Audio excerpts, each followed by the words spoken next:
Je vous salue dans le nom précieux de notre Seigneur Jésus-Christ, lui qui nous a délivrés de la puissance des ténèbres, qui nous a donné accès au Père, et maintenant nous sommes devenus des enfants de Dieu, des gens de la maison de Dieu, parce que Christ est mort, il est ressuscité pour que nous changions d'identité. Et ce matin, c'est l'occasion pour nous de lui dire notre reconnaissance.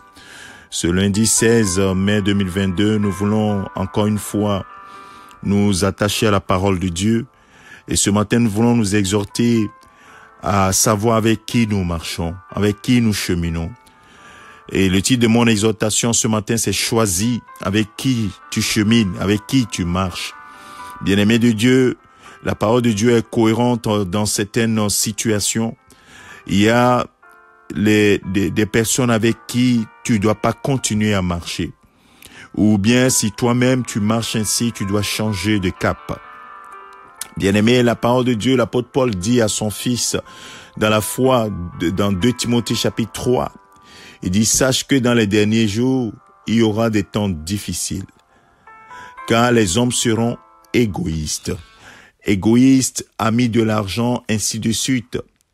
Les hommes, il y aura des catégories d'hommes. Et quand il cite jusqu'au verset 5, il dit à la fin, éloigne-toi de ces gens-là. Durant cette semaine, le Saint-Esprit nous aidera à décortiquer ce passage. Parce que nous sommes dans les derniers temps. Dans les derniers temps, on ne marche pas n'importe comment, on choisit son camp. C'est le temps du choix. On choisit de marcher avec le Seigneur. On choisit de repousser le monde. On choisit de ne pas marcher avec certaines personnes. On choisit de ne pas avoir une certaine vie cachée. On fait son choix parce que le temps n'est plus à la récréation. Le temps est pressé.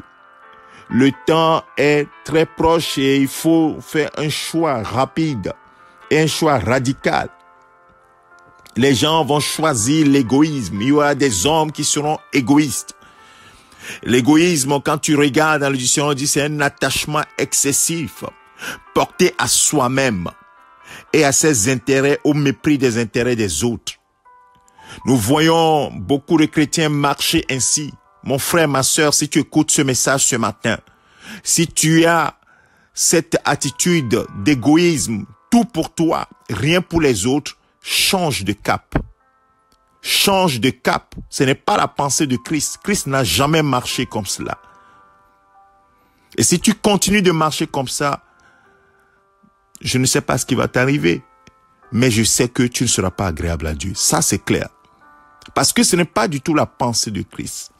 L'amour que Dieu nous a manifesté au travers de toute l'Écriture est un amour altruiste, tourné vers l'autre. Si tu es tourné uniquement vers toi, tout pour toi, rien pour les autres. Tout intérêt pour toi seulement. Les choses qui te concernent seulement, pas les autres. Oh mon frère, ma sœur, comment tu peux continuer par marcher ainsi et dire que tu adores Dieu? Toi, tu n'as rien fait pour mériter l'amour de Dieu. Lui s'est tourné vers toi, donner ce qui est de plus cher. Mais toi, tu ne peux même pas te tourner vers ton frère, vers ta sœur, pour marquer un intérêt particulier. Pourquoi ainsi? Et ainsi, nous ne pouvons pas dire que nous avons l'Esprit de Dieu. L'Esprit de Dieu nous conduit dans les choses de Dieu. L'Esprit de Dieu ne nous éloigne pas de Dieu. De quel esprit es-tu animé, mon frère, ma sœur?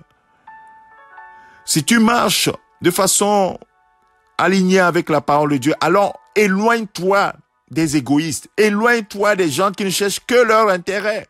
Même en Christ, éloigne-toi de ces personnes-là. Tu vas me dire peut-être, oh, que cela est contraire à l'amour. Non, c'est plutôt ça. Lis le psaume 1. Lis le psaume 1 et tu comprendras davantage. Il y a des moments où il faut faire le choix. Jésus a fait son choix. Quand il a marché sur cette terre, il n'a pas marché avec tout le monde.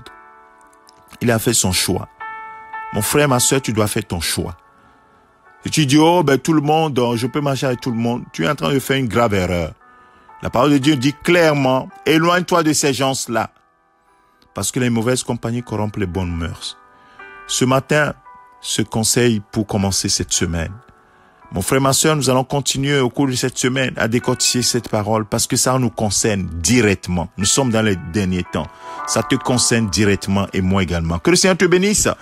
Que la grâce du Seigneur t'accompagne durant cette semaine, qu'il a plané ton chemin et qu'il te donne le discernement de savoir qui tu es et avec qui tu marches. Que le Saint-Esprit t'aide. C'est ton serviteur, le pasteur Alexandre. Amen. Excellente semaine à toi, mon frère, ma sœur.